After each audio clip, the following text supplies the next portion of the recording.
வணக்கம். நான் உங்கள் நண்பன் அஜய் நண்பன் பேசுகிறேன். இது அன்மதி பாட்காஸ்ட்டோட டெய்லி எபிசோட்ஸ்.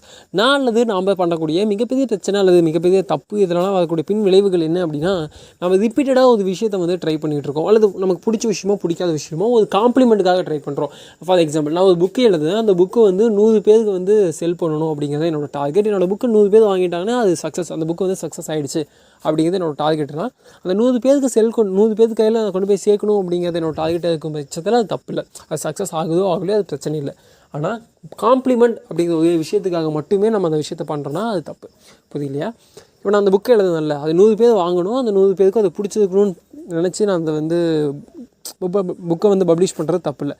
ஆனால் அந்த புக்கை படிக்கிறவன் இந்த புக்கு நல்லா இருக்கணும். இப்போது நான் ஒரு 4 பேர் என் மைண்டில் இருப்பாங்க. அவங்க 4 பேருக்கும் இந்த புக்கு பிடிச்சிருக்கணும்னு சொல்லி அவங்களோட காம்ப்ளிமெண்ட்டுக்காக மட்டும்தான் அந்த புக்கு எழுதுன்னு சொல்கிறோம் பார்த்தீங்களா? அதுதான் இங்கே தப்பான விஷயமே. ஏன்னா எஸ், அஃப்கோர்ஸ் சக்ஸஸ்ங்கிறது ஒரு பாயிண்ட் ஆஃப் அது தேவை, ரொம்ப ரொம்ப தேவையான விஷயம். இப்போ நான் ஒரு விஷயம் பண்ணுறோம் அப்படின்னா அதோட பெஸ்ட் அவுட்புட்டுக்காக தான் நம்ம எல்லாமே பண்ணிகிட்ருக்கோம். அந்த அவுட்புட்டை நமக்கு ஒரு சக்ஸஸ்ஃபுல்லாக கொடுக்கணும்.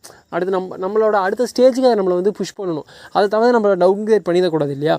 ஆனால் அந்த சக்ஸஸை மட்டுமே ஃபோக்கஸ்டாக வச்சு எனக்கு ஒரு அந்த 100 புக்குங்கிறது பார்த்திங்கன்னா, எனக்கு 100 புக்கு விற்கணும், அவ்வளோதான். அதுக்கு நான் என்ன வேணால் பண்ணுவேன், அதில் எவ்வளோ கன்றாவியான கண்டென்ட் வேணால் கொடுப்பேன்லாம் இருக்கவே கூடாது.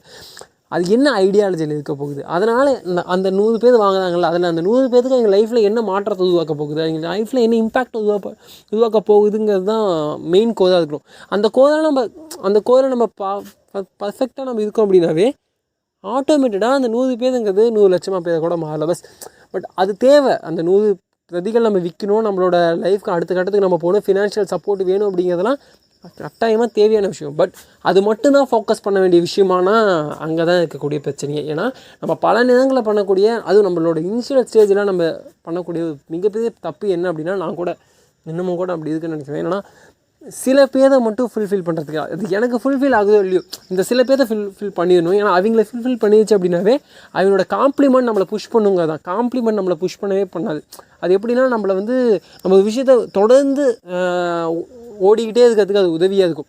தொடர்ந்து ஓடிட்டு இருக்கிறது காம்ப்ளிமெண்ட் ஒரு உதவியாக இருக்குமே தவிர நம்மளோட பேஷன் தான் நம்மளை தொடர்ந்து ஓட வைக்கும். நீ செய்யறது நல்லாவே இல்லைடான்னு சொன்னாலும் நம்ம தொடர்ந்து ஓடுவோம். ஆனால் நீ செய்யறது நல்லா இருக்குன்னு சொல்லும்போது இன்னும் கொஞ்சம் உத்வேகத்தோடு ஓடுவோம். அவ்வளோதான் வித்தியாசமே தவிர அவங்களால மட்டும் நம்ம நம்மளுக்கு பிடிச்ச பேஷனை நம்ம ஃபாலோ பண்ண போகிறதில்ல. ஸோ எல்லாமே தேவை தான், ஒதுக்கலை. ஆனால் நம்ம எதுக்காக பண்ணுறோம், அந்த ஐடியாலஜிங்கிறது, கோர் ஐடியாலஜிங்கிறது ரொம்ப ரொம்ப முக்கியமான விஷயம். ஏன்னா ஐடியாலஜியில் நம்ம ப்ராப்பராக ஸ்டெடியாக இருக்கும் அப்படிங்கிற பட்சத்தில் எவன் என்ன சொன்னாலும் சரி, அவன் நல்லா இருக்குன்னு சொன்னாலும் சரி, நல்லா இல்லைன்னு சொன்னாலும் சரி, எனக்கு இந்த ஐடியாலஜி இதுக்காக நான் பண்ணுறேன், அவ்வளோதான். அது பாட்காஸ்ட்டாக இருக்கலாம், புக்ஸாக இருக்கலாம், ஒரு தொழிலாக இருக்கலாம், வாட் எவர் சிம்பிளான விஷயம். ஒருத்தரோட காம்ப்ளிமெண்ட்டுக்காக அது பண்ணாதீங்க.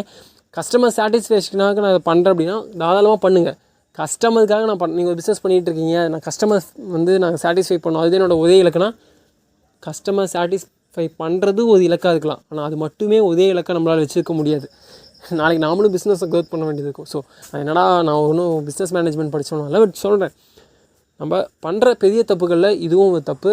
அதுக்கு என்ன பண்ணலாம் அப்படின்னா, இனிஷியல் ஸ்டேஜ்லேருந்தே காம்ப்ளிமெண்ட்டுக்கு இம்பார்ட்டன்ஸ் கொடுக்காம நம்ம என்ன அவுட்புட் கொடுக்குதோ அதில் என்ன இம்பேக்ட் க்ரியேட் ஆகுதுங்கிறதுக்கு ஒரு நல்ல ஃபோக்கஸ் பண்ணோம் அப்படின்னா இந்த விஷயத்தை நம்ம தவிர்க்கலாம்னு நான் நினைக்கிறேன்.